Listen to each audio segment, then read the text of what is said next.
There comes a moment in every empath's life when they realize that kindness has become their cage.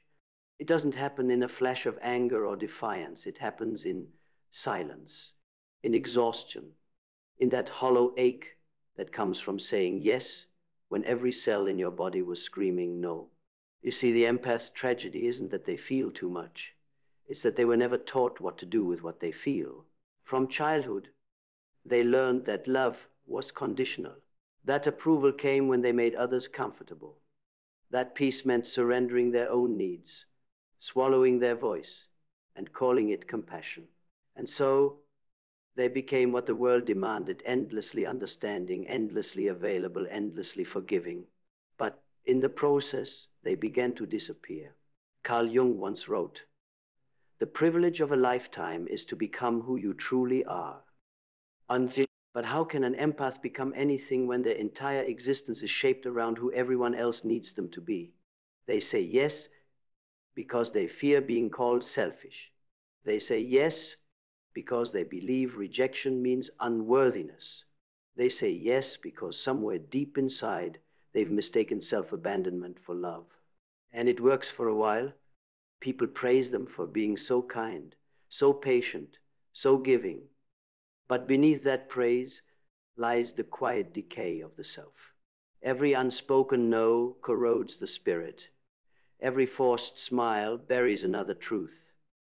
Every act of overgiving pulls them further from themselves until one day they wake up feeling foreign in their own life. They don't recognize the face in the mirror. They don't know what they like anymore, what they believe in, what they stand for, because their life has become an echo of other people's expectations. That is the hidden curse of empathy: to see the pain of others so clearly that you forget your own. And yet, Jung warned of this very trap, that unchecked compassion can become a form of unconscious possession.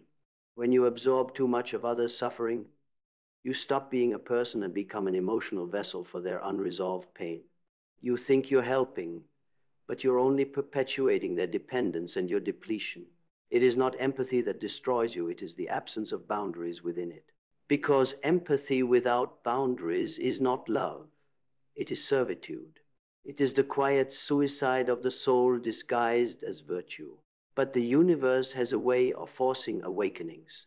The empath who cannot say no will eventually break, not because they are weak, but because their spirit cannot sustain the weight of being everyone's savior forever.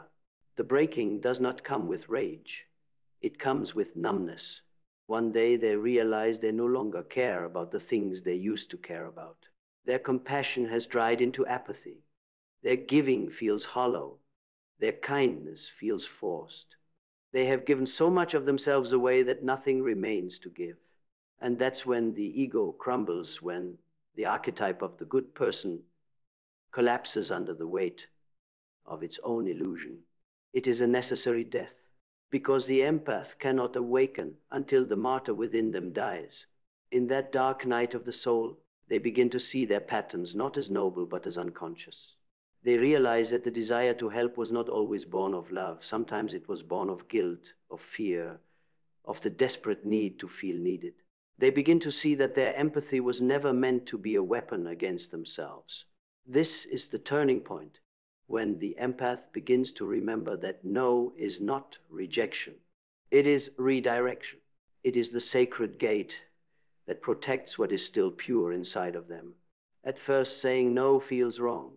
It feels cold, harsh, unnatural, because for so long, their nervous system was wired to equate safety with approval. But as they begin to reclaim that word, something remarkable happens. The fog begins to lift. Energy returns. Clarity returns.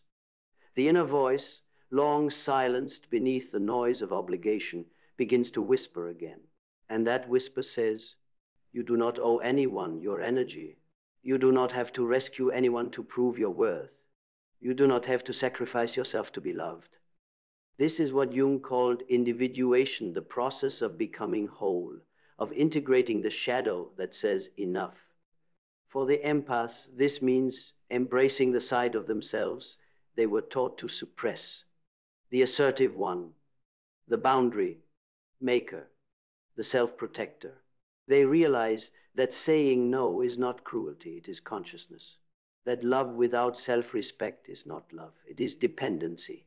As this awareness grows, a strange thing begins to happen. The empath's energy starts to change frequency. They no longer attract the broken. They no longer magnetize manipulators or narcissists, because the frequency of self-abandonment is gone, and in its place stands the vibration of self-possession, quiet, steady, immovable. This is the empath's metamorphosis. The one who once absorbed pain now transmutes it. The one who once feared confrontation now radiates calm authority. The one who once equated softness with surrender now wields it as power. You see, saying no is not rejection, it is calibration. It teaches the world how to treat you. It is the invisible boundary that turns empathy from self-destruction into self-mastery. When you can say no with peace, your yes becomes sacred. It carries weight, presence, authenticity. People feel it. The universe feels it.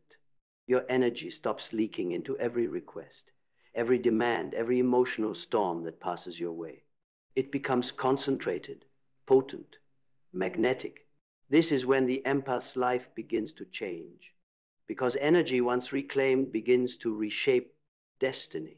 The world that once drained them now bends to their boundaries. Opportunities appear not from desperation, but from alignment. Relationships shift from codependency to reciprocity. They stop attracting those who need saving and start meeting those who are already whole. They stop repeating cycles of exhaustion and start walking in clarity. They stop trying to earn love and begin to embody it. And yet, this new version of the empath is not harder, they are clearer, not colder, but cleaner, not distant, but discerning. Their heart still feels everything, but their mind now decides what enters. This is what Jung called the union of opposites, when compassion and strength finally meet. Because empathy without boundaries is chaos, but empathy with awareness is creation. It builds rather than bleeds. It nourishes rather than drains. It gives without losing itself. And here lies the paradox. When you stop giving to everyone, your capacity to love everyone expands, because love is not sacrifice. Love is alignment. When you honor yourself, you become a mirror for others to do the same. Your no liberates others from the illusion that love requires pain. You teach by vibration, not explanation. You heal by example, not effort. Your energy becomes your philosophy.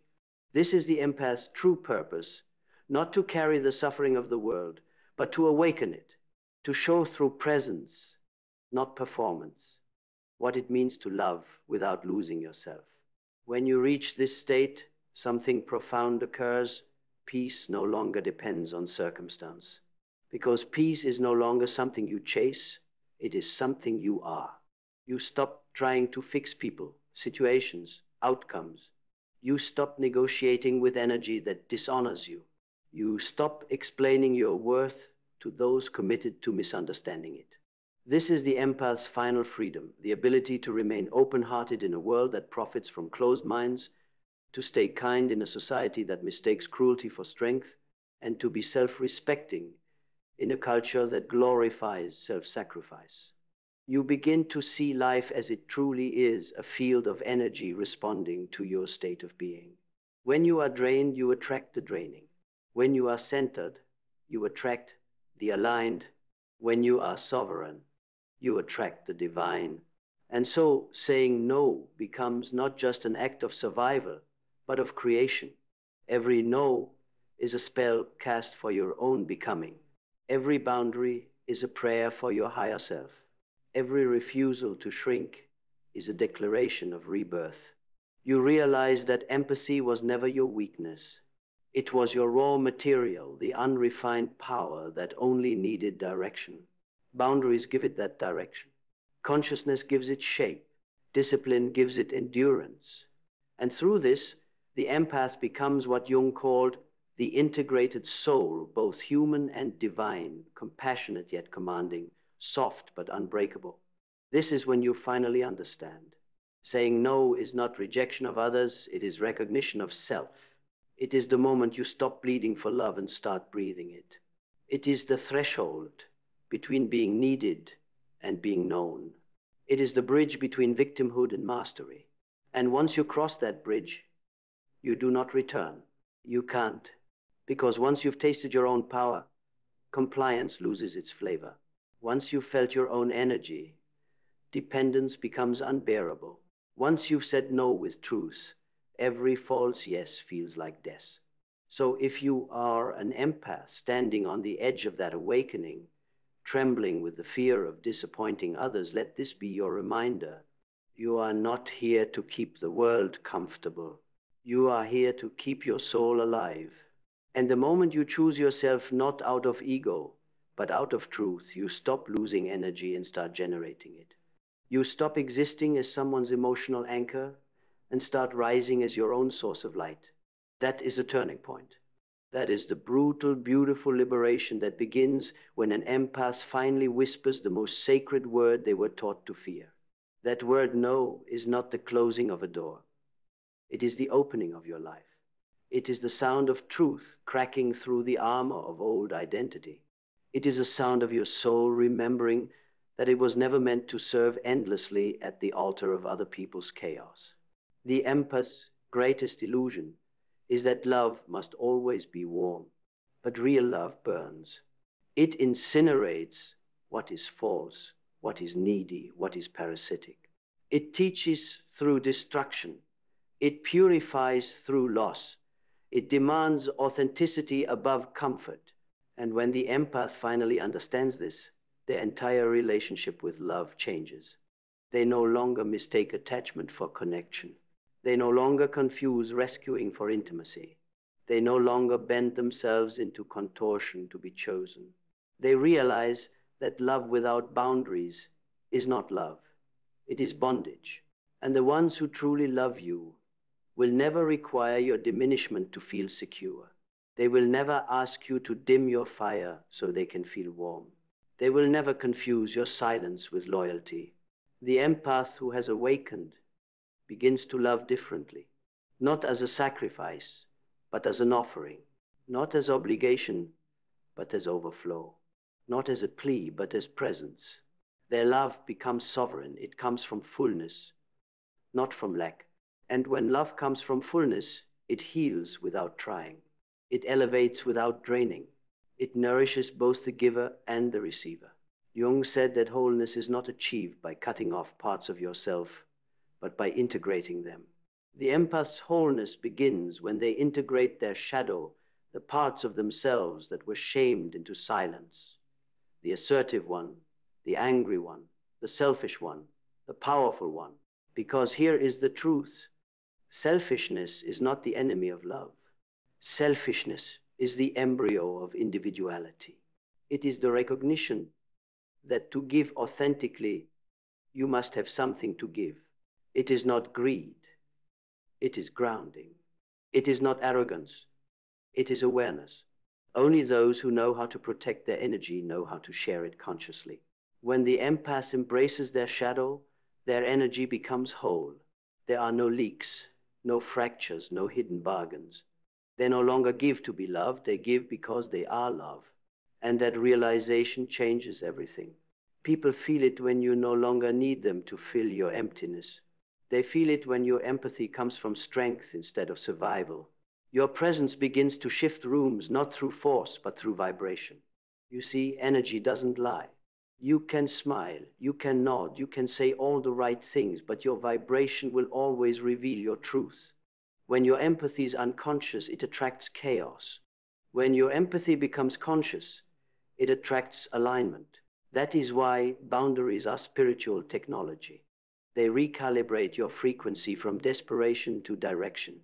The empath who cannot say no is ruled by emotion. But the empath who learns to say no rules emotion. They become the conductor of their inner orchestra, directing each feeling like a note in a grand symphony. No longer hijacked by guilt, no longer imprisoned by fear, no longer seduced by the illusion of obligation.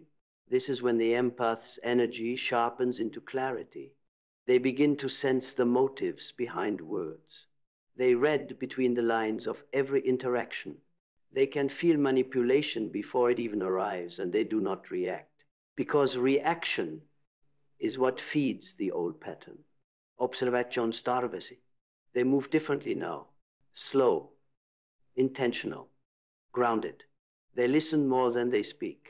They act from energy, not impulse. And that stillness terrifies those who once thrived on their reactivity. You see, the empath's silence becomes a mirror. It reflects the unconsciousness of others back to them. And most people cannot stand their own reflection, so they will call the empath distant, changed, heartless. But what they're really seeing is a person who has finally stepped out of emotional servitude. This is the point where the empath ceases to live in the polarity of good and bad, victim and villain. They rise above duality into consciousness. They see that every person is both light and dark, broken and beautiful, asleep and awakening. And from that altitude, judgment dissolves. Compassion returns, but now it is grounded in truth, not guilt. It does not seek to rescue, it seeks to illuminate. It does not absorb, it observes. It does not fix, it reflects.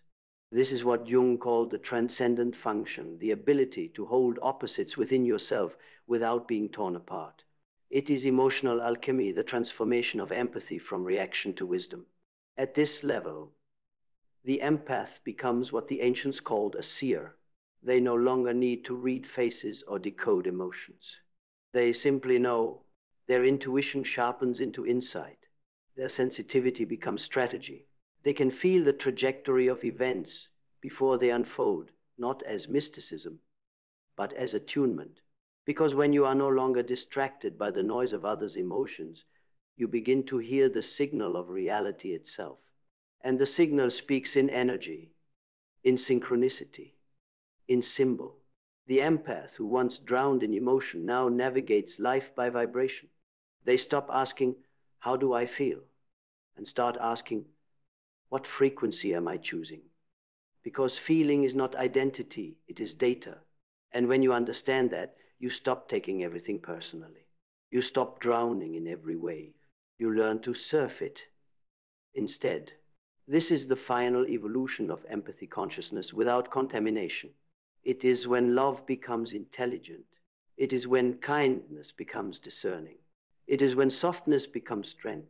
From this state, the empath begins to shape reality, because emotion is the raw material of creation, and they have finally mastered its flow. They no longer create from guilt or fear. They create from coherence. They no longer attract chaos. They generate order. They no longer exist as a reflection of others' energy. They radiate their own. And that radiance is unmistakable. It is not loud, but it is undeniable. It is the calm confidence of someone who has faced their own depths and found gold in the darkness. Someone who no longer needs to be understood because they understand themselves. That is the moment empathy becomes power. Not control over others, but command over self. The highest form of power is not domination. It is self-mastery. And the empath who can say no has mastered the art of energy. They give when they choose. They withdraw when they must. They speak when it matters. They rest when it's time. Their life becomes rhythm, not reaction. This is when the world begins to mirror their internal order. The same reality that once drained them now responds to them. The chaos they once absorbed now rearranges itself around their stillness. Because energy follows authority, and authority comes from alignment. They no longer walk through life hoping for peace. They bring it with them. Their presence recalibrates environments. Their words carry weight because they are not spoken from emotion but from embodiment. Their no is no longer defense. It is definition. It is the line between illusion and integrity. And though few will understand this level of transformation, everyone will feel it. Because true power is not visible, it is vibrational. It does not announce itself, it emanates. So when you, the empath, who has spent a lifetime saying yes, finally learn to say no, do not feel guilt, feel gratitude, because that word is not rejection of others. It is the sound of your soul taking its first breath of freedom. It is the moment your empathy stops bleeding and starts building. It is the moment you stop being everyone's mirror and start being your own light. It is the moment you return to yourself whole, aware, and unshakably alive. Because the truth is this: empaths who cannot say no lose themselves. But empaths who learn to say no, they find the universe waiting inside. And when that universe opens within you, quiet, vast, unshakable, you finally understand what all those years of suffering were trying to teach you. That the pain was never punishment. It was initiation. Every betrayal, every exhaustion, every moment you swallowed your truth, all of it was sculpting you, forcing you to confront the one lesson the empath resists most: that love without boundaries is self-destruction. You see, the empath's heart is a cathedral. But for years, the doors were left wide open, allowing anyone to enter, saints and thieves alike. They came with their grief, their drama, their hunger. And the empath, believing love meant mercy, welcomed them all, until the sacred space became polluted with noise that was never theirs to carry. But now the empath has locked the door, not to shut the world out, but to cleanse it from within. They are no longer the caretaker of everyone's chaos. They are the keeper of their own light. And in that light, they begin to rebuild, brick by brick, breath by breath, the empire of self that was buried beneath all that giving. When you reach this point, you begin to see that saying no was never about resistance. It was about creation. It was never about closing yourself off. It was about defining what deserves entry. The empath who reclaims their energy begins to attract not noise, but harmony. They begin to meet those who do not take, but match. Those who do not drain, but expand. Because the energy you allow is the energy you live in. And so the empath begins to curate their world deliberately, unapologetically. They guard their mornings like sacred rituals, their nights like sanctuaries. They no longer answer every call, respond to every emotion, or open themselves to every vibration.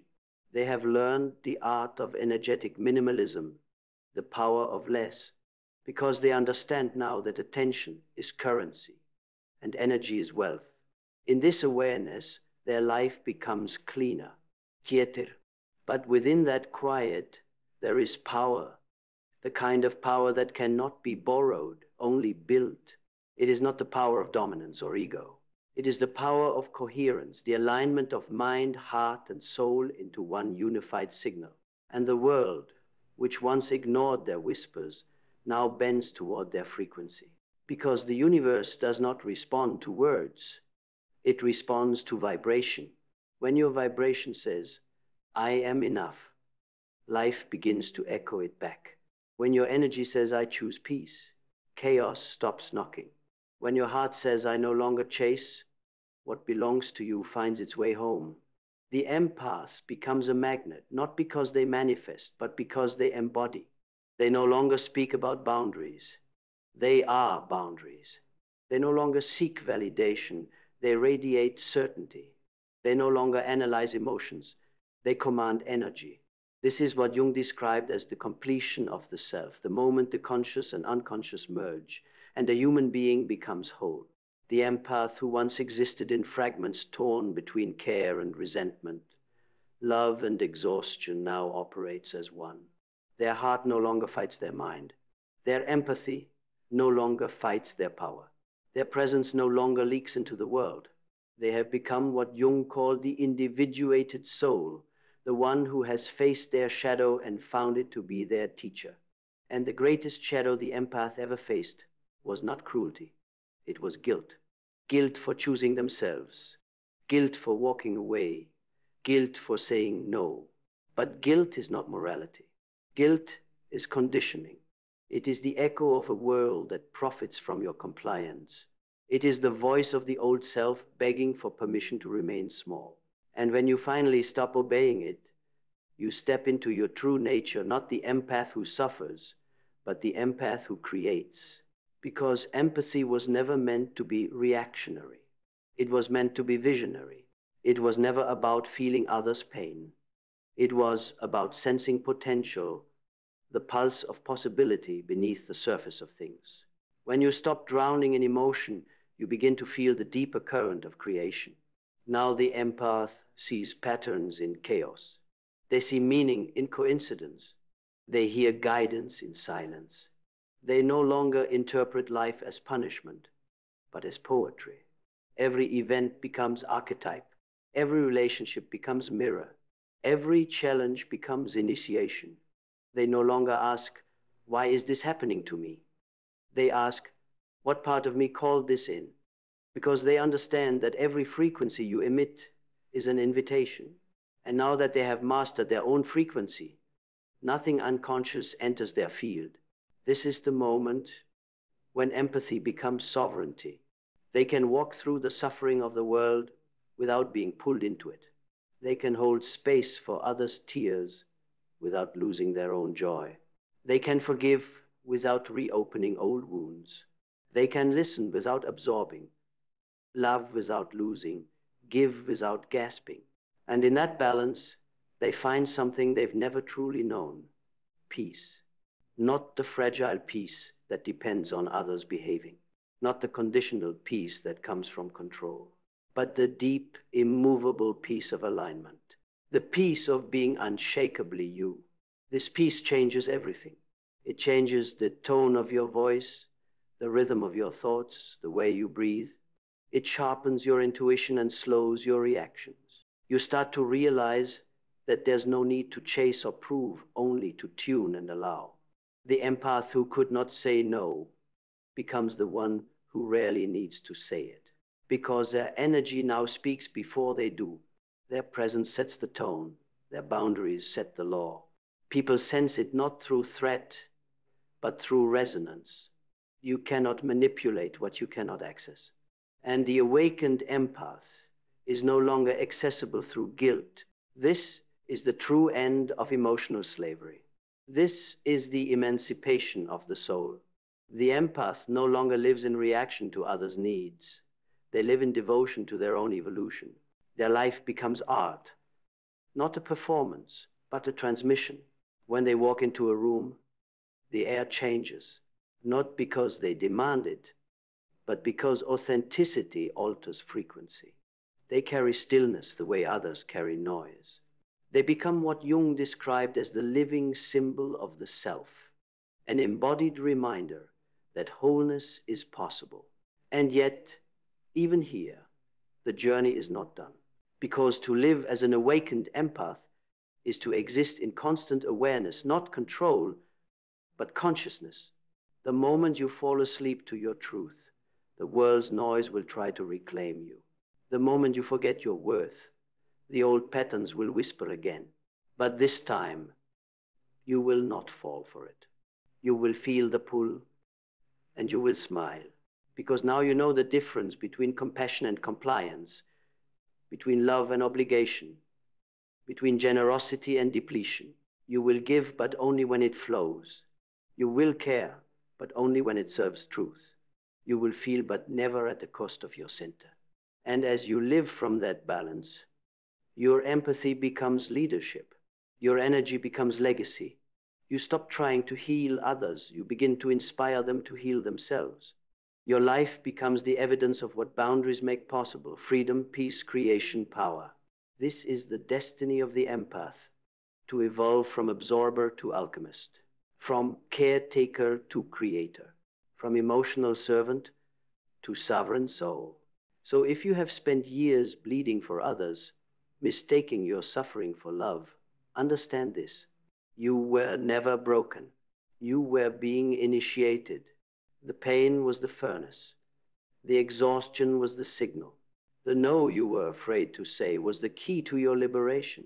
And the moment you turn that key, the moment you finally say no, without guilt, you will feel the ground shift beneath your feet. Because the world can no longer use you as its emotional currency. You have reclaimed your soul from the marketplace of other people's comfort. And from that moment on, you will no longer lose yourself in love. You will no longer drown in empathy.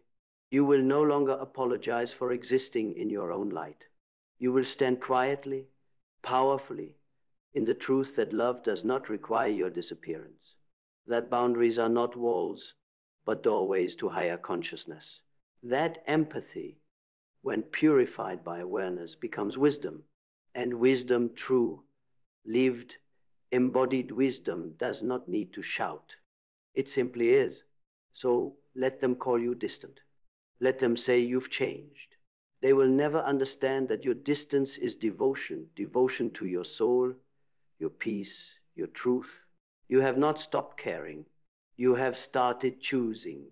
And in that choice, that sacred, unshakable choice, you become what you were always meant to be. An empath who no longer loses themselves, but finds the universe every time they say no.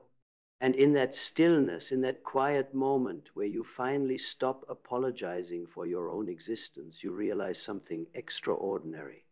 You realize that the word no was never about separation. It was about remembrance. It was your soul's way of returning home. Because all along you weren't meant to dissolve into the world. You were meant to meet it whole, awake, unafraid. You weren't meant to be the soft landing for everyone else's pain. You were meant to be the reminder that everyone carries the power to heal themselves. You weren't meant to save anyone. You were meant to show what salvation looks like, embodied, quiet, real. And as you stand there, no longer fractured by guilt or fear, something inside you begins to expand. It's not pride. It's not defiance. It's presence. It's the feeling of finally being here, not as a mirror for others, but as a reflection of the divine intelligence that placed you on this earth.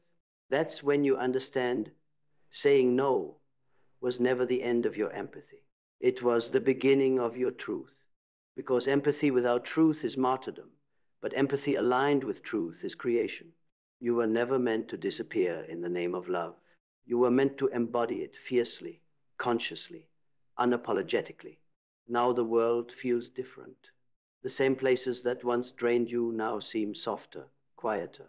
The noise of other people's expectations no longer pierces your skin. Their approval no longer defines you. You've become something that doesn't need to be validated to exist. You've become peace, not the peace that hides from conflict, but the peace that stands in the middle of it and refuses to be shaken. You've become clarity, not the kind that explains, but the kind that simply is. You've become love, the kind that doesn't bleed, but radiates. Jung said that the greatest burden a soul must bear is the unlived life. But you, the empath who finally learned to say no, you are no longer carrying that burden, because now you are living the life that was waiting beneath all that compliance. The life that doesn't ask permission. The life that doesn't beg to be understood. The life that breathes in its own rhythm and trusts that whoever is meant to walk beside it will find the same frequency. The empath who once lost themselves in others now walks through the world as a mirror of integrity. They no longer absorb the world's energy, they tune it. They no longer crave connection.